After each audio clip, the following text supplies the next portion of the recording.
You laugh when you finally see it.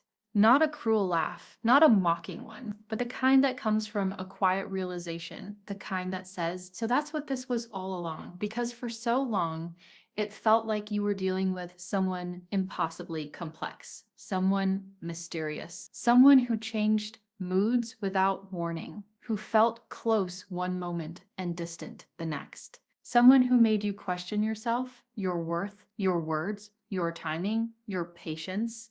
And the more you tried to understand them, the more confusing it became. It felt like a maze with no exit. But then one day, the pattern reveals itself, and that's when the laughter comes. Not because it's funny, but because it's suddenly so simple, so predictable, so painfully easy to see. You start to notice how every time things get closer, they step back. Every time the connection deepens, they hesitate.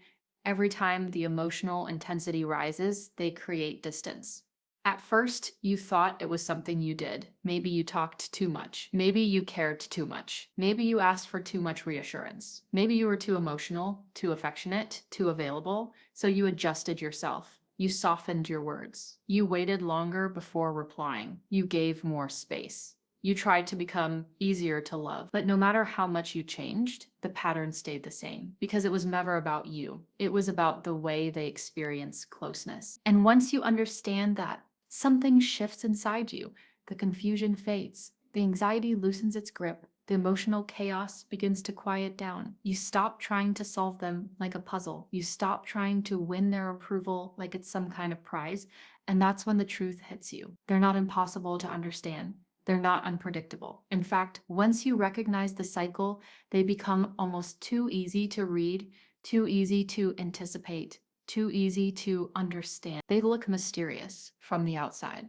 Calm, independent, emotionally self-contained. They don't overshare. They don't cling. They don't constantly seek reassurance. And at first, that calm energy feels safe, attractive even. It feels like stability, like strength, like emotional maturity. But over time, you start to notice something else. The distance never really goes away. The walls never truly come down. And the closeness you thought was growing suddenly disappears without explanation. They don't always leave physically. Sometimes they stay right there, next to you, but emotionally, they're somewhere else. You can feel it in the way their voice changes, in the way their messages become shorter, in the way their affection fades, just enough to make you wonder what happened. And when you ask, they say everything is fine. They say they're just busy, just tired, just stressed, and part of you wants to believe them. But another part of you feels the shift. The mystery comes from that emotional distance, from the way they seem close, but never fully reachable, from the way they give just enough connection to keep you there, but never enough to feel completely secure. It creates confusion, it creates longing, it creates a quiet emotional tension that keeps you trying harder and harder to figure them out. And the more you try, the more complicated they seem. But underneath all that complexity, the pattern is simple. They move closer, they feel the intensity, and then they step back. The push-pull cycle doesn't start dramatically, it begins softly, subtly, almost beautifully. There's warmth, there's attention, there's that feeling that something real is forming. Conversations feel deeper, time together feels more meaningful. You start to feel seen, understood, chosen. And just when you begin to relax into that closeness, something changes. They become quieter, more distant, less expressive. It's not always obvious at first. It might just be a small delay in replies, a canceled plan, a shift in tone, but emotionally you can feel it. The warmth starts to cool. The closeness starts to thin out, and suddenly you're left wondering what went wrong. So you lean in, you try to reconnect, you try to restore the closeness that was there before. You offer reassurance, you express your feelings, you try to talk things through, but instead of bringing them closer, it seems to push them further away. And that's the part that hurts the most, because you're not trying to control them. You're just trying to hold on to the connection you thought was real. But for someone with avoidant tendencies, that emotional closeness doesn't always feel safe. It can feel overwhelming, like a loss of independence, like a quiet pressure building in the background. And when that pressure rises, their instinct isn't to move closer, it's to move away. It's not about you being too much. It's about them fearing the feeling of losing control. Emotional closeness for them can feel like a trap, not because the other person is controlling, but because vulnerability itself feels dangerous. When they start to care deeply, when they start to feel attached, something inside them gets uncomfortable. They may not even realize why. It just feels like a sudden urge for space, a need to breathe, a quiet voice in their mind saying, "This is too much. This is moving too fast. This is getting too serious." And instead of leaning into that feeling and exploring it, they retreat from it because distance feels safer than vulnerability. So they pull back, not always dramatically. Sometimes it's just a shift in energy, a cooler tone, a bit more independence, a bit less emotional presence, but the intention is the same. They're trying to regain control of their emotional world.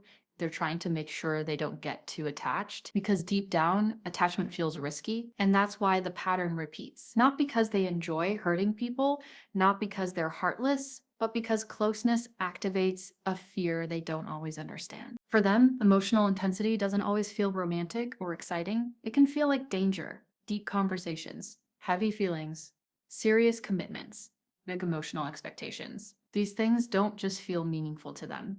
They can feel overwhelming, like a wave that's coming too fast, too strong. So when the connection starts getting deeper, when the emotional bond becomes more real, their internal alarm system activates. It tells them they're losing their freedom. It tells them they're getting too dependent. It tells them this could end badly. So it's better to step back now before the feelings get stronger. And that's why the shift often comes right when things start feeling real, right when the connection starts to matter, right when you think everything is finally settling into something stable. That's when they pull away, not because they don't care, but because they suddenly care too much, and that feeling scares them. Once you see this pattern clearly, the mystery fades, the confusion dissolves, and the emotional chaos starts to make sense because it was never random. It was never personal. It was a cycle. And cycles, once you recognize them, become predictable, almost too predictable. And that's when the quiet realization returns. The one that makes you shake your head, maybe even laugh a little to yourself, not because it's funny, but because after all that confusion, all that emotional effort, all that wondering, the pattern was there the whole time. And once you see it, you can't unsee it. And this is where the word space begins to appear. Not once, not casually, but as a repeated theme. I just need some space.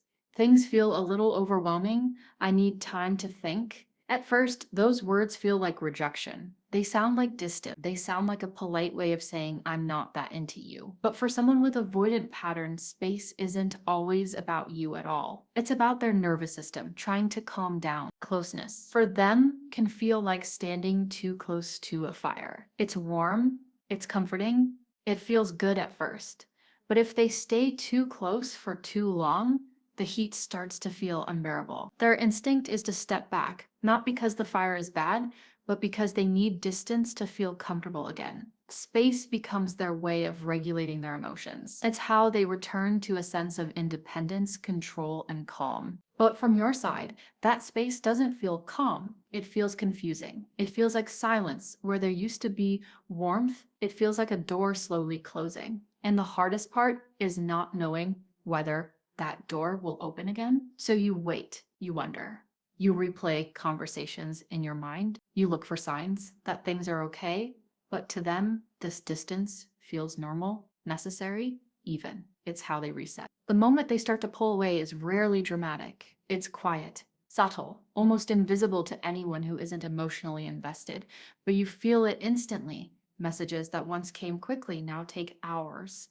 The affectionate tone becomes neutral. Plans start getting postponed. Conversations feel shorter, less curious, less alive. There's no big argument, no clear reason, just a slow emotional drift. And that's what makes it so painful, because there's nothing obvious to fix, nothing you can point to and say, that's where it went wrong. It just feels like something slipped through your fingers without you noticing. You start to question yourself. Maybe you said too much. Maybe you showed too much affection. Maybe you became too available. The mind starts searching for answers because uncertainty feels unbearable. But while you're trying to figure it out, they're doing the opposite. They're creating more distance, more independence, more emotional quiet. To them, this feels like balance. To you, it feels like loss. Inside them, there's a conflict that rarely gets spoken out loud. On one side, there's a genuine desire for connection. They enjoy companionship. They like the warmth of someone caring about them. They appreciate the comfort of having someone close, but on the other side, there's a deep fear of losing themselves. Closeness can feel like a threat to their independence, like their personal space is shrinking, like their freedom is slowly being replaced with expectations, and that internal tug of war creates confusion, even within them. One moment, they want the connection. The next, they feel the urge to escape it. So they send mixed signals: warm one day, distant the next. Affectionate in private, detached in public, engaged in conversation, then suddenly quiet for days.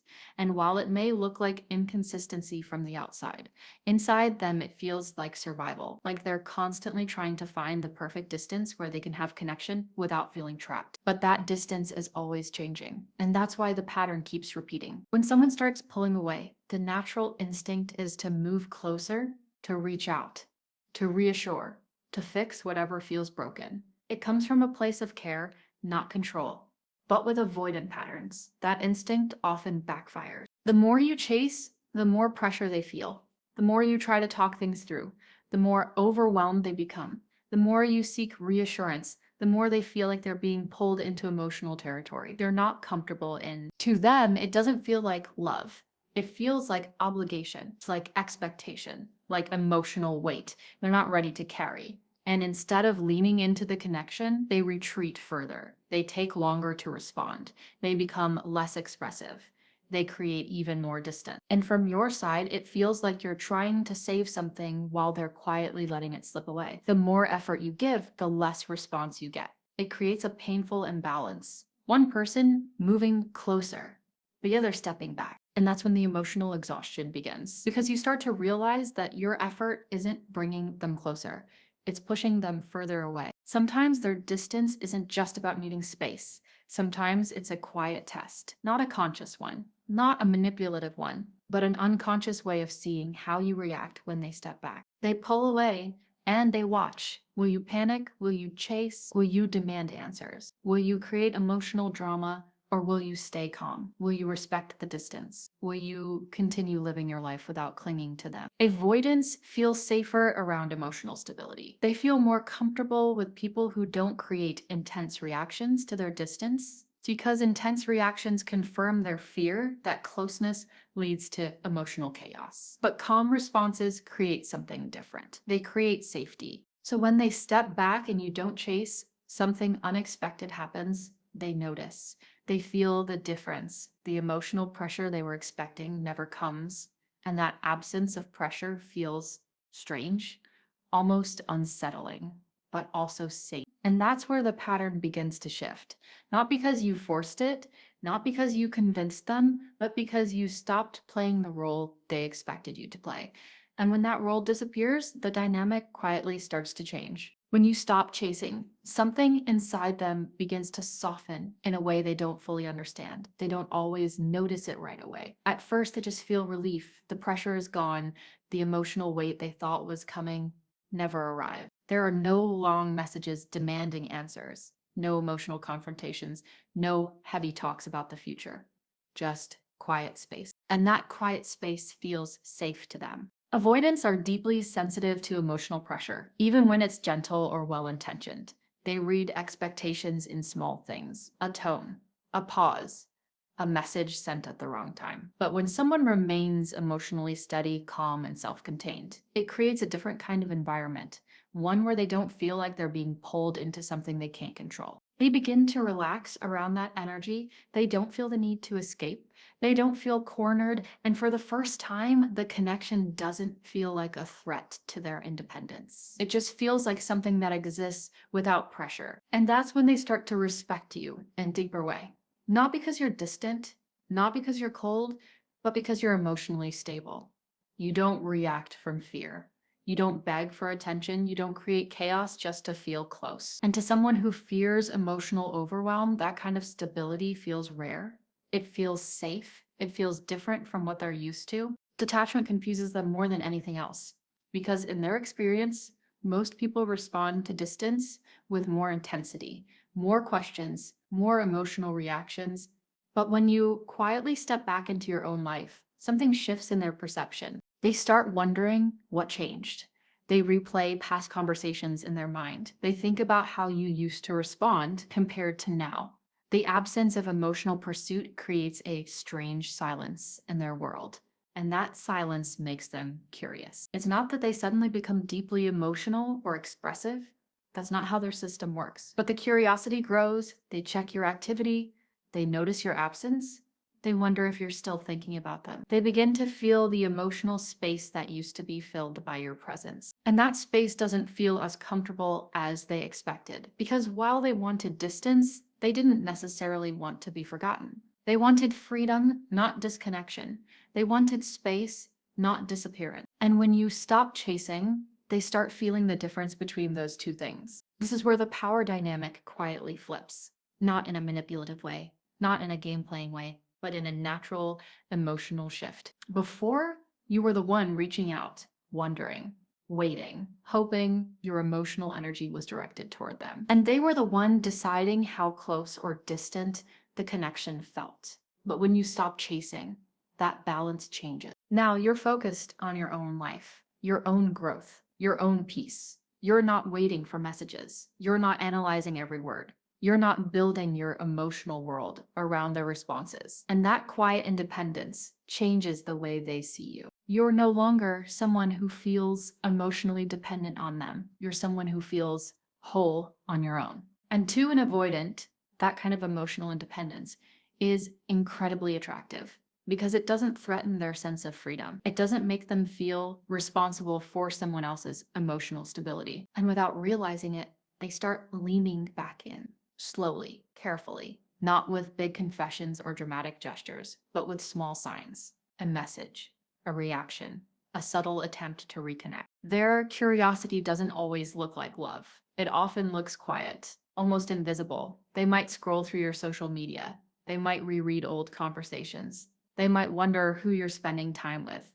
They might think about the last moment you shared together. They won't always admit it, even to themselves, because acknowledging those feelings would mean admitting they care more than they're comfortable with. But the thoughts are there. The emotional presence you once filled in their life is suddenly noticeable by its absence. And that absence creates a quiet pull. They may test the waters, a casual message, a reaction to something you post. A simple question that doesn't seem very deep. On the surface, it looks small, but for them, it's a big step. Because reaching out means risking emotional closeness again. And they don't move toward that risk unless something inside them feels safe enough to try. One of the most confusing things about avoidance is how rarely they admit their true feelings. Not because they don't have them, but because vulnerability feels unfamiliar, even dangerous. Expressing deep emotions requires openness. It requires trust. It requires letting someone see the parts of them they usually keep hidden. And for someone who has spent years protecting themselves emotionally, that kind of openness feels uncomfortable. So instead of saying, I missed you, they might say, hey, what have you been up to? Instead of saying, I still care about you, they might say, just checking in. Instead of saying, I felt your absence, they might talk about something casual, something neutral, something safe. Their emotions are often hidden behind ordinary words, and if you're not paying attention, you might miss the meaning behind those small gestures, but those gestures are often their version of vulnerability, their quiet way of reaching out without fully exposing their feelings. And when you understand that, you start seeing their behavior differently. You stop expecting dramatic declarations. You stop waiting for emotional speeches because you realize that for them, even a small step toward connection is significant. And once you see these patterns clearly, the mystery fades even more. The behavior that once felt confusing starts to feel predictable. Not because they're simple people, but because their emotional defenses follow the same quiet rhythm over and over again. And this is the phase many people never talk about, honestly, the return, not always dramatic, not always romantic, but a real, quietly real. After the distance, after the silence, after the emotional space stretches longer than you expected, something shifts inside them. The pressure is gone. The emotional intensity that once felt overwhelming is no longer surrounding them. And in that calm space, their thoughts begin to drift back to you. They remember the way you listened, the way you didn't judge, the way you were present without forcing anything. And because there's no longer a sense of urgency or expectation, those memories feel safe to revisit. There's no emotional demand attached to them, just quiet reflection. So they circle back. Sometimes it's a simple message. Sometimes it's a casual check-in. Sometimes it's a reaction to something you posted. On the surface, it might look small, almost meaningless, but inside them, it's a big step. Because coming back means facing the connection again. It means risking closeness, even if just a little. They don't come back because they suddenly transformed. They don't come back because they had some dramatic emotional awakening. They come back because the environment feels different now. The pressure is gone. The emotional weight they feared is no longer there. And in that lighter space, the connection doesn't feel so threatening. But here's the part most people don't realize. When they return, they're often watching carefully, not just for your words, but for your energy. Are you still the same person who chased them? The one who needed constant reassurance?